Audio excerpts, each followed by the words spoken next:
Season 2 brought to you by Sports Plus. In this sports debate show, we welcome your thoughts. Say what you gotta say, so speak your mind freely. I'm your host for tonight, Kyla Cortez. Joining me are El Banal and Martin Antonio. How are you guys? Hump day. Very hump day and traffic day as always for everyone. Good evening po. So excited naman kayo sa magiging usapan natin for tonight. As always, you know, whether it'd be hump day, Friday, Tuesday, anything about sports, we're here to talk about it. So sports fans, if you're ready to elevate your sports experience, dive into the world of live sports like never before with Sports Plus. Whether you're a diehard fan or simply love the thrill of the game, we've got you covered. So register now at sportsplus.ph. Now leading you guys with our hot takes for tonight. Of course, first, Jake Paul versus Mike Tyson, something new, right? Second, who can stop the Cavs? And then of course we have our NBA recap and our SPN expert picks. So for first topic, so ito na, ang YouTuber na si Jake Paul, katapatan ang former undisputed heavyweight world champion na si Mike Tyson. So, what are your thoughts on this one, no? Para sa inyo ba may chance si Mike Tyson?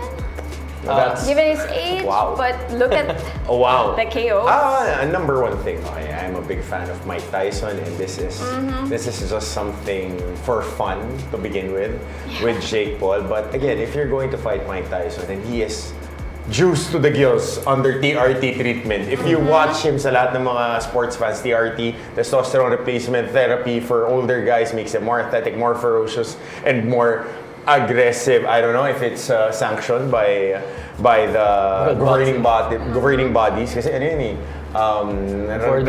borderline performance enhancing. Hindi nga performance enhancing kasi for older guys who hit 50, parang sinasuggest yan sa states eh. But if you're going to fight Mike Tyson, you have to be half crazy.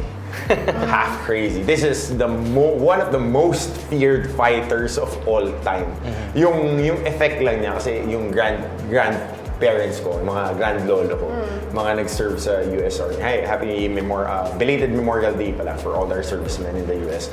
Yung mga yun, ito yung hilig eh. So nakalakihan ko, pinanonood ko ni George Foreman, Muhammad Ali, tapes, VHS pa nun. And then Mike Tyson, when I was growing up younger, this guy's a monster. So catching him after retirement. So You can see na Mike still, have you seen the videos? Ay, nakita mo yung mga videos? Grabe. Sa training? Yeah, but again, I'm not sure if it's Jake Paul or Logan Paul who's fighting. Either way, kahit tag team pa silang dalawa. Over the past few years though, to their credit, they are influencers, they are YouTubers, they have created buzz and clout through the digital space, and we felt that especially during the pandemic when everyone's at home, they were starting all these official fights, whether it be KSI, MMA, or boxing. Obviously, they're not a joke. They are actually legit. Syempre hindi sila parang actor fighting Mike Tyson, but they're also not like legit professional, but they know how to fight. They know how to fight, and for me, this is just. That 58 is 58. 58 is 58. Age factor, but like what he catches you one time. For those who don't know, Mike Tyson, if not, diba, the most feared. He's one of the most feared fighters, athletes of all time. Maybe George Foreman and Mike Tyson. George Foreman. Pag sinabi mo si Ali, it's more of skill, more of dominance, technique, speed. Pag Tyson, he will not care. He will not care. He will eat you alive. Kinagat niya nga yung tenga ni diba? Evander Holyfield. And so, but 58 is 58. Yun lang yung age eh. Baka dahil na I get since I'm a fan, I might be clouded. But again, if he catches you, one hit. And Jake Paul, we've watched some of his fights. He were fighting guys who were MMA fighters, not really boxers. Mike Tyson eats punches when he was younger. And he's a little bit smaller that can crowd you, and once he gets you one hit on the body, iba eh. You down. Iba. I mean, I box for fun, and I don't want to get caught by anybody pag nagsaspar. I want to be more of an aggressor. Ikaw, Kai, you also box for fitness and for fun. But again, when somebody, ito yung pinaka-the best na magiging example is when everything is so cool to talk about and you can talk as much criticism as you want until somebody hits you in the damn face. So we'll see if Mike Tyson puts people in place this weekend. But then the question here is, would it be an honor to defeat a legend like him, or is it somehow disrespectful? Well, they want to fight. This is a big money purse. Again, It's a legit, it's a legit fight. A Yeah. lot of zeros involved in that decision, and Jake Paul just wants the shine. This is what he does. He's a marketing genius. He knows how to put his products front and center. He knows how to build his brand. And Mike Tyson knows how to run the business too. He has a brand. But I just hope the pitbull in Mike Tyson just re-emerges. I mean, okay, sige, pangiti-ngiti, pero pag tinamaan ng isa, tapos Iron Mike, that I want to see. I want to see Iron Mike unleashed against these YouTubers. Just for the sake of sweet science. Kasi parang okay, sige, demonstration sports, okay, barkada tayo, Floyd Mayweather, jab, decision lang tayo. Yung may ma-knockout lang na isa, ng boksingero talaga. Kasi iba pagka nabigyan ka ng isang right hook o kaya isang uppercut na solid galing sa boksingero. I mean, I don't know. And again, that's the biggest difference with this fight. That's why it's anticipated. That's why it might be the biggest fight of Mike the Tyson. year, right? Yeah. You know, is compared to yung kay Mayweather nung 2021, I think. Ay, yung kay 2022. Pacquiao, di ba? This is Japan. Right. I mean, this is Iron Yeah, Mike. yeah. So this is a legit fight. Like it's gonna go in the boxing cards. It's gonna put up like a statistic talaga along the rankings. And so this I gotta see because it started as an exhibition and now it's like a legit fight. And I can't help but laugh at the screen and see the last part, the recognition. Former undisputed heavyweight champion against A YouTuber. Saka ito, pupunta tayo dun sa fighting styles nila. Kasi si Jake Paul likes to stand and box. Parang suntukan kanto, harapan, bigayan tayo. That's Mike Tyson's arena. That is his close game fight styles, toe-to-toe. Tsaka yung bigayan na toe-to-toe, dikit kayo, tapos pwede kanyang makrowd. Kaya siya tinalo ni Buster Douglas kasi Buster Douglas tumatakbo kaya nag-gas siya Pero yung harapan, I think the only guy that beat him like that was Evander Holyfield. Right. That really boxed him face to face. And we'll But see. then, you mentioned earlier na itong si Jake Paul, no? Talagang magandang marketing strat. Oo! But, Kaya milyonaryo yan, ang galing sa marketing yan. Yan ang social media superstar yes. talaga. Even yung brother niya, Oo, no? parang yan yung mga nasa social media na basketball players. Yung mga ang gagaling pagka ganun. Pero pagka organized na. And then when things are being run, parang dear that. Hindi ako I'm not bashing anyone, but I call a spade a spade. Everything is all cool when it's all highlights, but when it gets organized and when it gets pressure, when there are so many things working around you, and if it's the real game, it's not just for entertainment. A lot of people are like, diba? So, eto, boksingero na talaga. World champion. Yes. One of the GOATs when you're talking about the heavyweight fights. He might be 58, but Iron Mike is Iron Mike. He's a freak of nature. He's healthier. He found his inner peace. And I just hope he unleashes the beast. I just hope and I pray that we see vintage Iron Mike. But it's suntok sa buwan. So wishful thinking. But then, okay, last question before we move on to our next topic. Tanggalin natin yung, Jake Paul going against Mike Tyson. But are YouTube boxers worth the hype? Actually, yeah. So again, this is an entertainment fight. You know, boxing over the years has needed some sort of element of entertainment because they're having a hard time to grow as a sport. And may malaking following ang entertainment, ang sports entertainment like WWE, right? Yep. So for me, are they, with the exception of the Paul brothers, now everything is fluff. But for me, to their credit, they actually put in the work. They train 24/7 and for years, not just for this fight. And so they proved me wrong when I thought that they were not gonna be No. any fighter a couple of years ago. They proved na okay, kaya pala nila Yung makipagsabayan. Pinoy, si, what's his name? Papi something, yung YouTuber din na nagbabox. He fought organized fights recently din. So there are some people that are good on organized fights. Kasi iba yung training talaga ng... There are people that likes to post their training and they're really training. Yeah. And they want to build their brand and they want to compete at a higher level. Siyempre, it's again, it always boils down to if you're playing professionally, how do you get paid? If you're not exposed, you're not going to get paid. And that's what Jake Paul has been doing. The Paul brothers are really good at that. Na kaya sila naging multi-millionaires, they're very big influencers. And then now they're going into the different avenues, different paths. They've enjoyed fighting guys who are MMA fighters, and then you put them on their feet. You don't want to fight them in MMA. That's a totally different thing. And now you're going to fight a real boxer that sends people to retire. And I might even say that that's why Mike Tyson has considered and agreed to take this fight. It's a good business that Jake Paul created. It's a business. Kasi kung matapang siya, lalabanan niya kahit si Anthony Joshua eh. Kahit si Deontay Wilder bago nag-retire eh. Pupusta ko yung baon ng anak ko ng 1 linggo kay Deontay Wilder. Pagka legit na boksingero, kasi ako fan ako ng training ng boxing.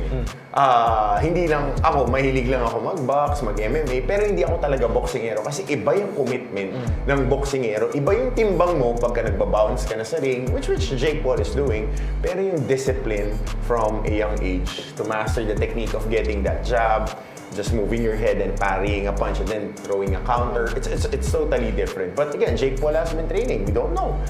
Again, I hope Mike Tyson unleashes the beast. So, parang alam na ng mga nakatutok sa SPNation kung kanino ako nakakarga dito.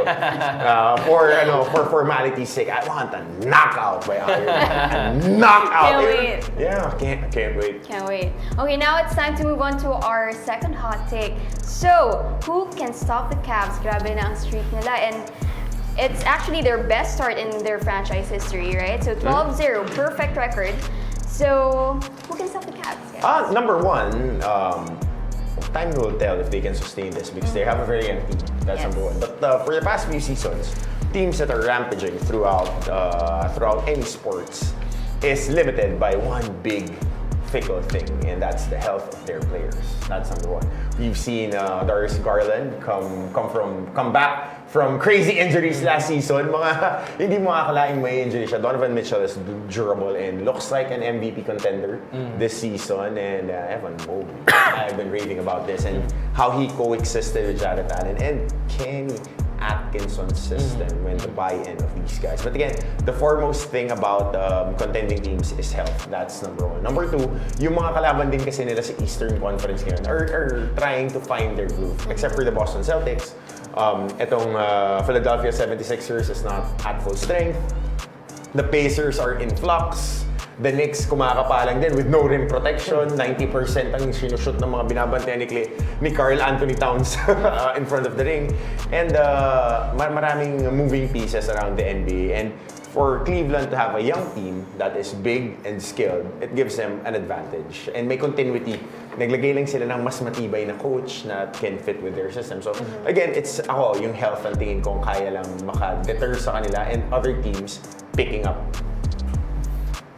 Right. Who can stop the Cavs? Apparently no one. 12-0. And so it's one of those things where OKC hit it a few years ago or a couple of years ago. Minnesota hit it last year.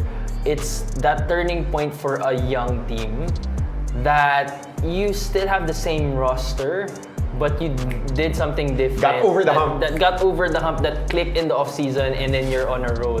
And so they're there now. And one of the biggest things that I was watching a Donovan Mitchell interview, he was saying, and also Coach Hammer was talking about this last week. Over the years, Donovan Mitchell and Darius Garland have been ball dominant. Sa kanila lahat ng bola. And what Kenny Atkinson did this year was, okay, let's create different points of attack. And what Coach Hammer was saying, Evan Mobley is a great playmaker, and we can see it for this year. And so, as you can see, they have 6 players, 6, 7, 8 players that are averaging double digit, and it's no one player is averaging 30. So the ball is spread out. They're moving cohesively. They have Evan Mobley and Jarrett Allen playing the 4 and 5 that can also defend smaller offensive players. And so they're a really good and deep team. They have defenders, they have shooters. They're shooting at a plus 6% this year in the 3-point range, and we know when that happens, you can win an NBA championship like the Boston Celtics did last year. And so, who can stop them? Apparently, no one yet. But like what Coach Hammer said, it's one of those cases na, okay, until when is this gonna happen? Yep. You know, they're bound to lose at some point.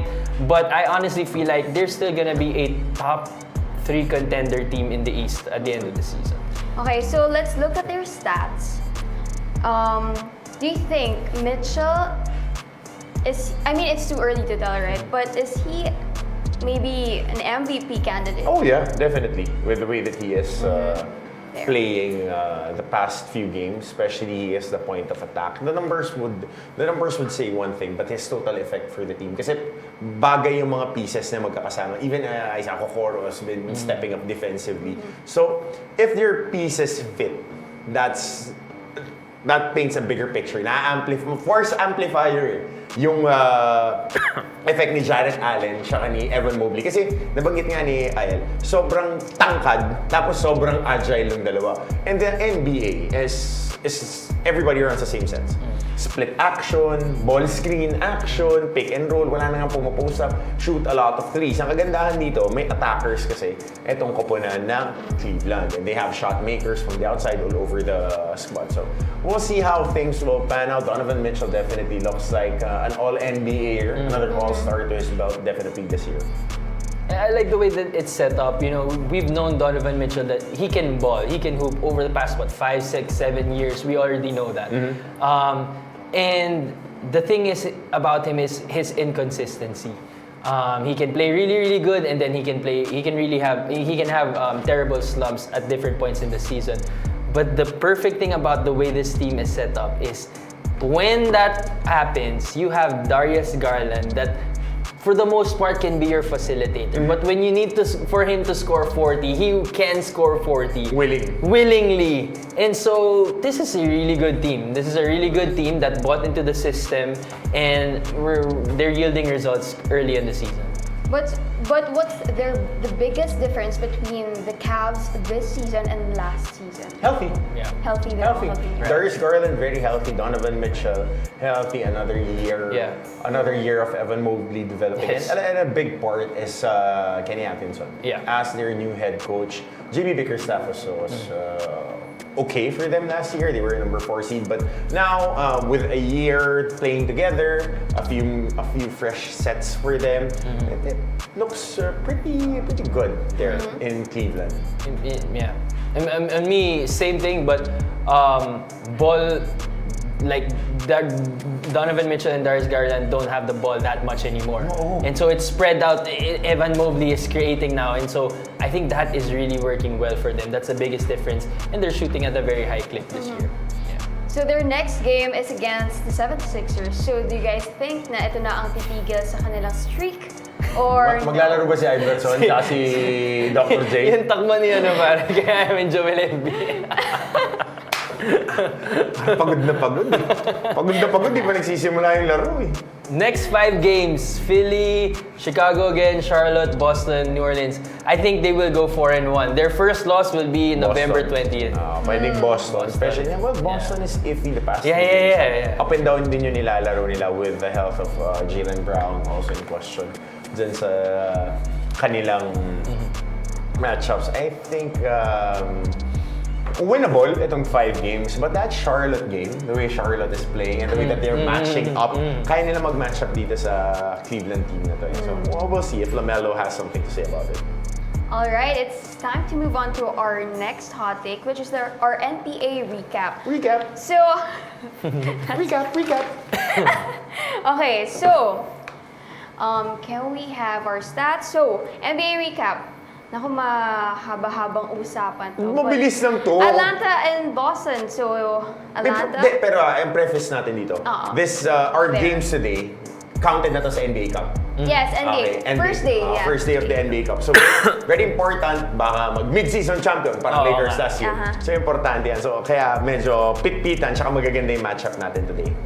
Okay, so Atlanta versus Boston, 117 to 116. Miami Heat and Detroit, 121, 123. Charlotte Hornets, 89 against Orlando Magic, 114. Lastly, New York Knicks, 111 against Philadelphia 76ers, 99. Surprising win by the Hawks. Yeah, I think a 1-point win. Dyson Daniels, career game. Yeah, career game. Despite 30-point games from Jaylen Brown and Derrick White. Ito masakit sa akin to. I'm a big Tyler Hero fan. He dropped 40, but they still lost. Nag-overtime to yan. Nangyari, tumayam out sila na wala silang timeout after getting a stop. But again, Cade Cunningham and Jalen Duren providing a lot of interior defense. And hopefully Tim Hardaway Jr. is okay kasi he was carted off after dalawang hits to his head. Yung pangalawa kasi in the second quarter medyo naging wobbly. So hopefully he'll be fine in a few weeks. Concussion protocol yan. But itong Detroit kasi, they're a young team that has good pieces, very good pieces. They're just trying to find that rhythm. And now JB Bickerstaff is handling them. And hopefully a little bit more profession. Jaden Ivey played well today.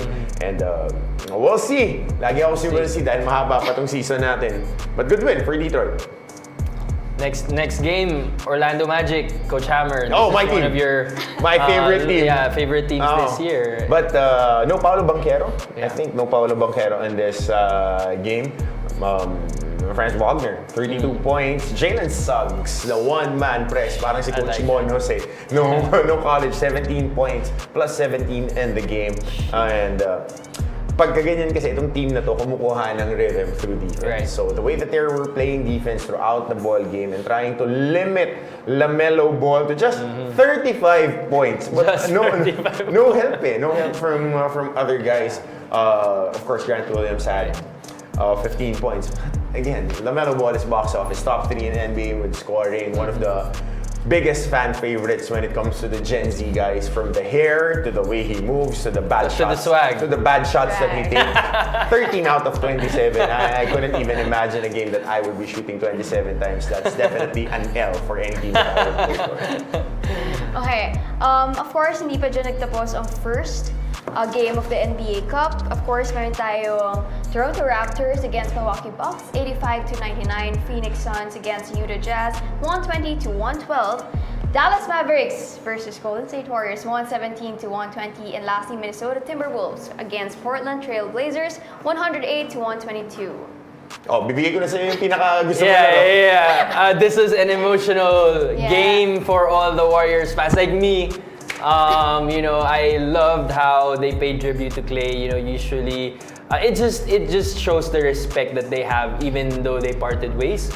Some of the players and teams, you don't see this very often, but I love Captain Klay. I loved everyone getting those captain hats. And to cap it off, the Warriors win off of Steph Curry winning shot. And so, what more can you ask for Warriors fans? So, overall, I like it. Baka break up line din eh. Yeah. Don't cry that it's over. Smile because it happened. Apat na championships and din na Klay Thompson. Of course, it's an emotional day for all those Golden State fans. But again, tuloy ang buhay. Klay Thompson is much loved in the Bay Area. Don't get it twisted, but he is now wearing a different uniform. People will move on, and championships need to be written again. Steph Curry, still the chef that we know, knocking down that game winner. Great defense by the Golden State Warriors throughout the game. Taking turns, pero napagod ako kasi pag tinignan mo yung hierarchy, 27 shots from Luka Doncic, 17 shots from Klay Thompson, 13 shots from Kyrie Irving. Definitely Kyrie Irving took a backseat in this game. He played the more of a facilitator role for Klay. And a lot of those 17 shots were wide open shots. And yun yung napapacilitate naman ng Dallas for Klay Thompson. But Since ito nga, na-mention natin na itong first day of the NBA Cup, medyo nagbibigay ba ito ng playoffs feeling for you guys? Excited na eh. Hindi. Ako hindi. yung mga contender They tried. Yung mga, okay yan eh. Parang ginagaya na sa EuroLeague. Pero yung mga contender na teams, yung mga teams na papunta doon sa championships, ang hirap talunin na 4 to sunod na laro. Ito, kasama lang to sa 82 games. Okay, sige, merong bonus. Kano ba, 25,000? Okay, it's a per game lang sa ng 3 araw yan, diba? Yeah. Again, it's something that Adam Silver thought about just for things to make it a little bit more interesting. But last year, the NBA Cup champions were the LA Lakers. Emirates. It's the Emirates NBA Cup Championship. Yeah, So we'll see how things will pan out through this. Kasi important tong mga games na it accumulates wins for the players. But again, if you're looking at the bigger picture, you want to stagger the playing minutes of your players. You don't want to get at your peak too early. You want to get all your players healthy for the real playoffs. So wins are wins. So they'll take it. It's really for the fans, you know, so that there's something to look forward to in the middle of the season. That not everyone's gonna wait till the playoffs for something to happen. But I wonder, maybe one day here in Sports Plus Nation, we can be able to interview an NBA player or whatever, I don't know, and they could give us an inside information if they do really take these mid-season tournaments serious. Dapat may interview na tayo na NBA player. Si Ed Davis, import na ng NLEX ngayon. Oo, pwede nga, diba? pwede. Speaking of Ed Davis, yan, one of his former teams, Portland Trail Blazers, getting an upset win against Minnesota Timberwolves. Portland had 7 guys in double figures, led by Jeremy Grant with 21 points plus 15. Jeremy Grant. Pwede na sa amin sa Warriors yan.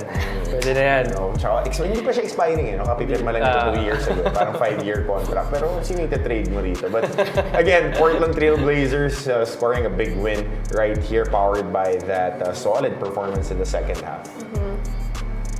Okay, now it's time for the SPN Expert Picks. So, our first game... Pwede ba mag-flip-flop dito, Game Prod? Mr. Game Prod. Nag-flip-flop. Dito bro, pares tayo ng pick dito eh. Yeah. Sino pick mo? Of course, the Cavs. The Cavs. Kasi walang player yung Philadelphia. Si Joel Embiid. Baka magreklamo ng foul. But again, Cleveland is firing on all cylinders. Really good thing for Coach Kenny Atkinson. Kasi parang unceremonious yung nangyari sa kanya with Brooklyn after they went to the, I think, Eastern semifinals where they were up against Atlanta. But again, a new chance for him, a younger team, a hungrier team that has everybody buying in. So 13-0 tomorrow, unless something crazy happens with Philadelphia. Next game, Memphis versus Oh, ito magandang game to. This is a really good game. Yeah. Both teams are ranked top 10 in the offensive list in the league, but they're also not very good in defensively. So I will pick the Lakers if Anthony Davis is playing. I don't know if his ankle is game time decision siya. So we'll see. I'm picking the Lakers. Mr. Glass of the NBA, Anthony Davis.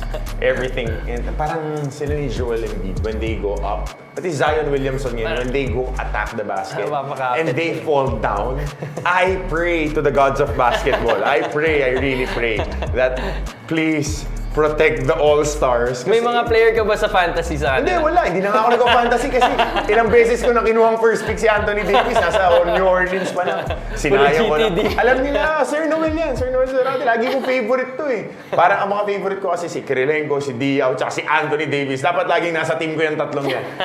Throughout the years. But again, LA has been really good the way that they're running their offensive packages when Anthony Davis is there. That's an important and a very integral part of their offense with the way split action, post action, and the variety of skills that he places ng pressure dun sa kalaban. On the flip side naman, a very fun team. And one other guy that I pray for na hindi ma-injure is Ja Morant. Oh no. Every time that he drives, I pray to the basketball gods that he is the closest thing to Derrick Rose that we have. So hopefully, this will be a good game. Ako, Lakers din ako dito. Alright, and lastly, Sacramento against Phoenix. Ito dito magkaiba tayo ng pick dito. Okay, Feeling ko. sige.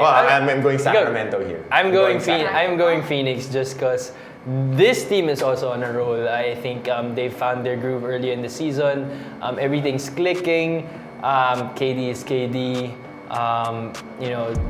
The Phoenix Suns are really are what they've been expected to be early on this season. So no one will be able to match up against KD with Sacramento, and it's gonna be a field day for him.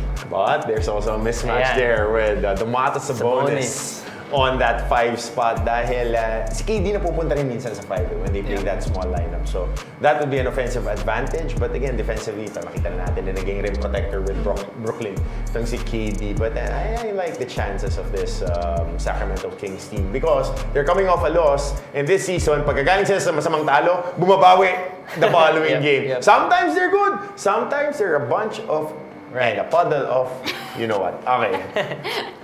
Alright, so to recap, ito yung mga picks natin, no? Cleveland, Lakers, Sacramento, Phoenix. Yeah. Right? Yes. Sino kayong mananalo sa inyo tomorrow? Expert Kaya abangan picks. 11 a.m. tomorrow. Yan naman tayo sa mga expert picks. Uy, 3-0 daw kami ha. Talaga. Hindi, si Kuya Willie pala kasi ako yung nag-submit. Tama. Okay, now it's time for comments. Yan natin mga violent comments. Kami nagagalit dito. Any game with the Paul brothers, sabi ni Paul, no matter how strong the competitors are, sila usually nananalo. Di kaya cooking show? In the past, Alam. well, save from yung Mayweather fight, which they didn't count because it was an exhibition game. I think may mga advantages din sila. Oo naman. May mga advantages sila. Nate Robinson, di ba? Parang, so yes, baka hindi pa kailangan ng cooking if kino-cooking nga nila. But again, they are legit. They are legit fighters. They're not just normal YouTubers. They actually train 24/7. So, train din talaga sila. yeah. No, tsaka hindi cooking show yun eh. Inaya mo mag-boxing, yung nagmumuway tayo, buong buhay sumisipa, tsaka tumutuon. Siyempre may advantage ko. Yung suntok ng muway tayo, ganun eh. Tapos makikipaglaro ka sa MMA fighter na ang MMA is wrestling and jiu-jitsu dominant. That's one thing. It's not what we think na parang street fight na Kimbo Slice, God rest his soul, na talagang bare knuckle fighting. Hindi ganun ang MMA. Kasi ang MMA, it's close quarters. They want to take you down on the mat and they want to assert power, get submissions, or just slam you around and palakasan ng grip. Yun ang MMA. Yun ang UFC kasi ngayon with the way mixed martial artists use Brazilian Jiu-Jitsu or wrestling as their basis. Okay, yan yung konting, naman ako, fight sports. Ayun na. So, ngayon, iba na to. Ito pinanganak mag-boxing. Ito yung pinipigilan mag-boxing kasi baka makapatay. Yes. Ganun siya ka.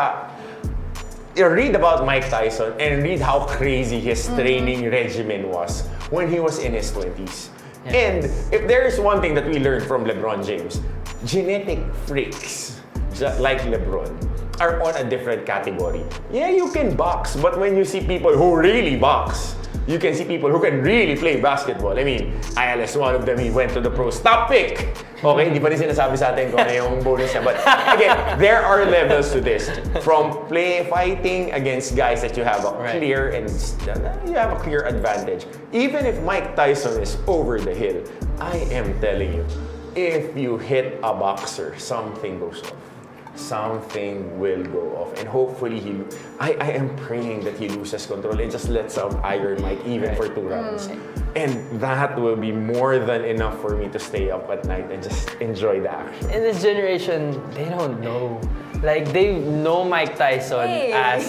They know Mike Tyson as starring in Hangover, Fun Mike. comedian, not Killer Mike. Like, he would even, go against reporters that would say this wrong thing. Nanginginig ang mga reporters pag mag-i-interview sa kanya kasi that's the type of, killer instinct that he had back in the day. And so for that to come out in this fight will be very entertaining. Saka to give people a background, Mike Tyson came in as an 18-year-old guy from the amateur ranks in New York na towards the tail end of the Joe Frazier, Muhammad Ali years, and then paangat itong sila Evander Holyfield, George Foreman. And this was the golden age of heavyweight boxing, and it's the biggest seller in the States. He made Don King rich, to say the least. And he is that kind of a blockbuster. But again, he's 58 years old. Pero ako, kaya ayaw kong makipag-argue dun sa lolo ko. Kasi lolo ko nagbaboxing sa US Navy dati. Baka bigla akong bigyan ng isang matindi sa bodega. Kahit 6'5 ako at nagpo-football at nagsaspar. Pagka nakikita niya ako, baka pagka binigyan ako ng isa. Lolo Tom, I love you. I love kita. Okay, our next comment. Wait, new matchup ng Cavs versus Boston. Sira undefeated niyan, Cavs. Oo, pwede. Pare sabi nga ni Ayel kanina that Boston is really a team that asserted their dominance early. And then medyo fluky dahil syempre ebbs and flows of the season. Ngayon naman, wala namang 82-0 niya. Sa NBA 2K lang naman minsan may ganun. Pag yung pangalawang season mo na, pag pangalawang season, sa una binibuild up mo pala yung roster mo eh. And again, this is a playoff game. This is a playoff measurement matchup, sukatan game. Because like I said, I believe these two teams will be top 3 teams coming out of the East this season. And so it's going to be an interesting game to watch. Okay, next comment. Ang daming dehadong team ngayon, yung mga imposible manalo pa. Pero nananalo, simula pa lang kasi ng season. Yeah, I agree. Anything can happen. Siguro that's why they're making these, tiny tournaments, mid-season tournaments to make it more interesting. Kasi nga may mga relax mode pa rin eh. May mga relax mode, may mga ganito tumakbo, parang Dinosaur yard. Yeah. Takbong Araneta, minsan backpedal pa nga eh. Pag nakashoot ka sa Araneta, akala ko hindi totoo. Ayun eh. Nakashoot ako nung rookie ako sa lumulutang. Lumulutang. Yung takbo ko mula ako ba hanggang paltok eh. Kung pwede bumakpedal ng gano'ng katindi. Grabe yung pala. Iba eh. Iba ba't wala, imposibleng manalo. Pero i-quote natin si PBA great Alvin Patrimonio. Ginagawa namin to para sa fans. So yan. Kaya mahabang season ng NBA. Of course, fans will be kasi community-based ang NBA, parang NPBL. So, pag ang fans may certain ownership, it makes their day. So, pagka maganda yung parity ng liga, pagka competitive lahat ng teams, people are enjoying. Tama? Tama! So, ginagawa natin ito lahat para sa fans. Yeah. So, as long as the NBA is showcasing a good product and an exciting product, even though na alam natin, sabi naman ng kaibigan natin mula sa Asics Coach Johnny Abarrientos, kita-kita na lang tayo sa finals. Alam na rin natin ang mangyayari dyan. For the past few seasons, we've seen dominating teams. The way that they're defending, Boston is one of them. And of course, the past few seasons, nakita natin Denver. But there are new kids on the block right now. Yes. Cleveland and the Thunder, for one, two of the most exciting younger teams in the NBA. Okay, our last comment. Wala nang hinain na ng Cavs ang Boston sa sarili pa nilang home court. Oo, nung una nilang matchup. Yeah. And again, it's early in the season. Actually, to be honest, this is medyo maganda yung matchup talaga nila. Both are 3-point shooting teams. Both are very deep and maganda yung ball movement nila. And sa Celtics, alam natin kay Tatum or kay Brown, lalagpak yung bola. But sa Cavs, alam natin na it could be anybody. It could be anybody. So that's what makes this team very unpredictable. But again, you're going up against a championship confident team in the Boston Celtics. So, matchup to look forward to.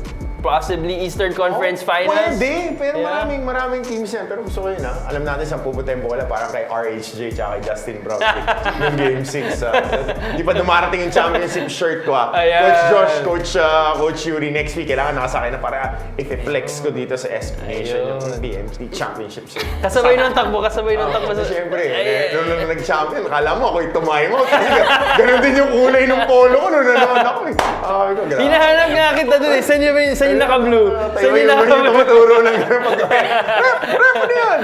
Pero, I mean, kidding aside, Boston is still the if you want to be the man, you gotta beat the man. Sabi ni Ric Flair. So, the Cleveland Cavs is a young and upstart team. They're getting over the hump. Again, they're top 4 last season. This is no surprise. And again, you retain the main pieces and you improve the structure of everyone, there is always room for growth. Keyword is health. It has been limiting a lot of NBA teams. Cleveland, for one, last year lost a lot of time for Darius Garland. Sinabi ko na yung kanina. So, antabayan na natin if they can sustain this run.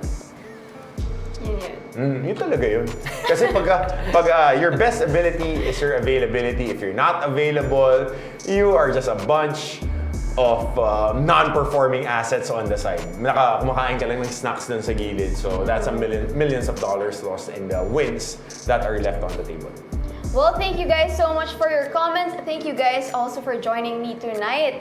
It's been a fun discussion. And again, sports fans, if you're ready to elevate your sports experience, dive into the world of live sports with Sports Plus. So if you want to hear more from us, kindly follow us on our social media accounts on Facebook, Instagram, TikTok, and YouTube. So thank you guys for tuning in. Once again, I'm your host, Kata Cortez. Together with me are Ayel Banal and Coach Hammer.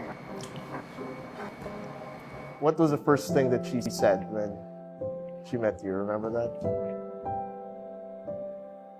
Yeah, she said I was handsome. What? Dwight Ross!